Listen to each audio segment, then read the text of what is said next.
Welcome to the Radical Responsibility Revolution podcast. This is where we are transforming lives, inspiring you to reclaim your health, your wealth, and the power of your mind. Here we share actionable insights, inviting you to turn inwards and design your life of purpose and abundance. Welcome back to another episode of Radical Responsibility Revolution. And ask you something today. Have you ever listened to two incredibly intelligent people, and I stress incredibly intelligent people, say incredibly intelligent things completely at odds with one another? And it seems that's where I find myself most days on this thing called planet Earth. And I wanted to share a story about recently I was watching a debate out of Oxford University between Richard Dawkins and John Lennox. They were professors. And the question they were debating was, has science buried God? I saw this flip through on my YouTube channel and I thought I have to listen to this because I believe in science and God. Like they're the same sides of one coin. So to have two men debate one over the other, I thought was going to be pretty interesting. I sat there listening and I found myself nodding to both of them as they spoke. I would, yeah, that sounds right. That sounds right. But also to neither of them because both of them said things that were completely out of the realm of my knowingness. And so Dawkins was dismantling this idea of a small, controlling, almost human like God. Got it. And I thought, yes, I felt that too, because God is more expansive. As soon as we name God, we already minimize it. And Lennox was pointing to the vast intelligence of the universe. And I thought, yes, because I feel that too. This whole notion that this is true. We are in this vast universe. But then something hit me, a deeper question. A question that neither of them were asking. Of course, this debate was about one specific topic. But what if the entire debate is happening at the wrong level, this human level? So I want to tell you a truth in this moment. These debates, God versus science, been going on for a while, faith versus evolution, design versus randomness, they've been happening for decades, centuries even. And yet, look around. Are we more clear? Are we more peaceful? Are we more aligned? Or are we more divided, more reactive, and more entrenched in our own patterns and beliefs? Well, I say that it's the latter because here's what I see. On one side, you have science saying, you are the result of billions of years of evolution. Yes.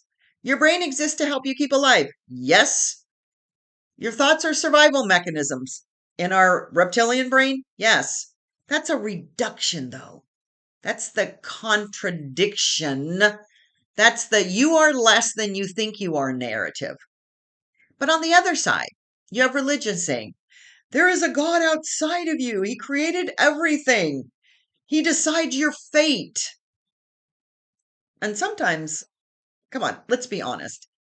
That God feels small to me, feels human, feels judgmental, controlling, and honestly,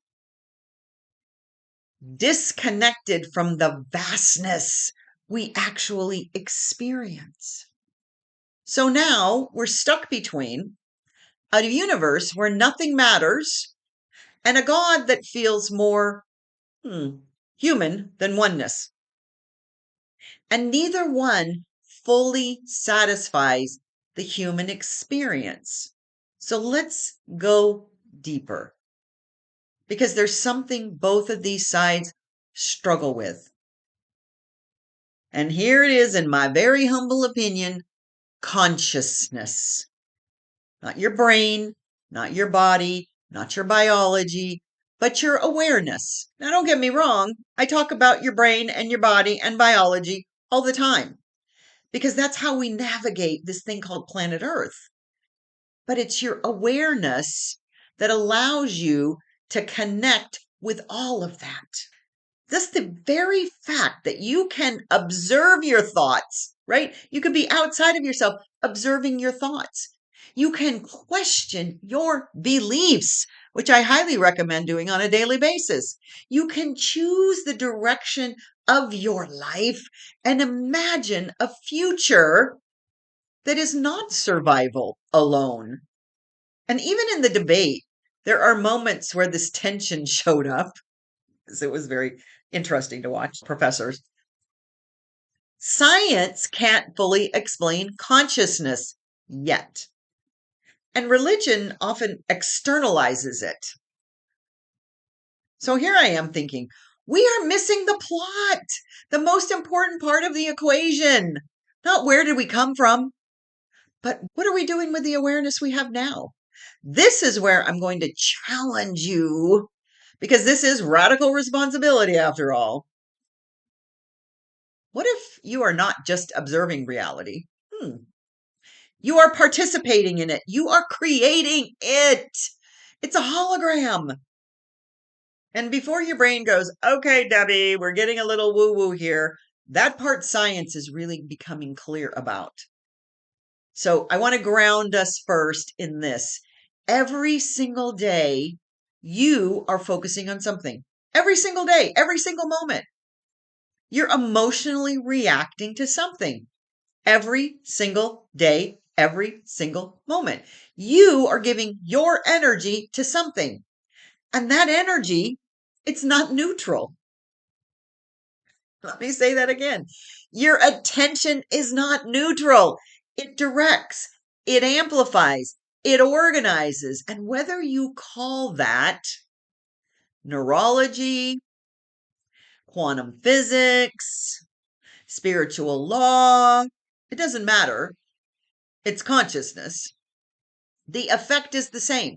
It absolutely is the same. You are co-creating with your attention, your awareness. So this is what brings me to this core philosophy.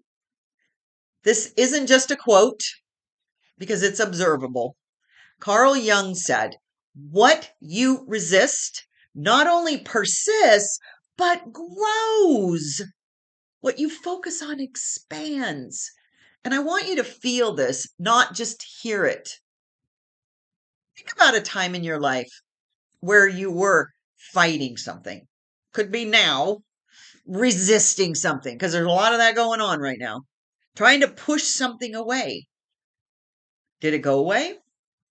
Or does it get louder, heavier, more consuming? Because here is the universal truth. When you resist something, you are still thinking about it, emotionally engaging with it, giving it your energy. So, from a purely scientific standpoint, you are reinforcing those neural pathways. You're building a connection and a groundedness in that pathway. And from an energetic standpoint, you are amplifying this energetic signal. From a lived experience standpoint, you are creating more of it. So this is where it gets a little uncomfortable. I want you to look at the world right now. People are protesting. They're fighting. They're arguing. They're raging. So I ask this question again. How's that working? Are we solving problems or accentuating the situation? Are we multiplying them and amplifying them? Yes, absolutely. Here is the deepest truth I can give you today. And if you take nothing else from this podcast, take this. Most people don't have a clue what they want. They don't. They get trapped in these loops. People know. What do they know? They know what they hate. Okay, well, that's great. They know what they fear. That's not productive. They know what they don't want.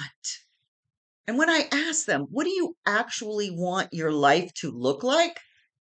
They're like deers in the headlight. Oh, I don't know. I know what I don't want. because that's where the clarity comes in. That's where the responsibility comes in. People don't get what they want because they don't know what they want. They know what they don't want. This is not a mindset issue. This is a creation issue.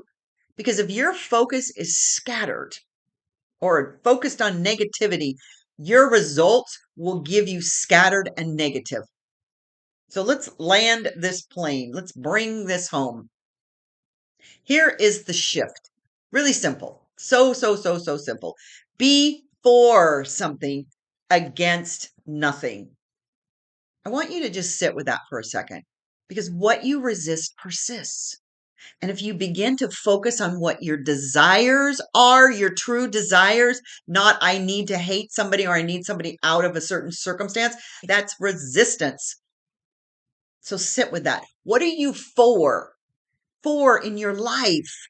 What do you want your life to look like? It sounds simple, but it is not easy. I promise you. I've been doing this for a long time. And I watch people get so confused because they can always go back into what they don't want. That does not get us what we want. That gets us more of what we don't want. Being against something, super easy and reactive. It doesn't help the world. It doesn't help you. It doesn't help your life. It's emotional. And for the most part, it's unconscious.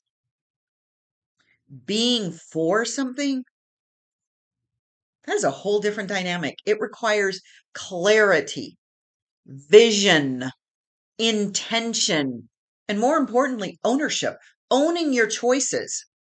It requires you to say, this is what I choose for my life. And the moment that you do that, everything in the universe begins to reorganize to create that for you. Your thoughts, your actions, your energy, your decisions, and most importantly, your outcomes, your results, that thing we call reality shows up because you have a new hologram that you are creating. So let me make this real.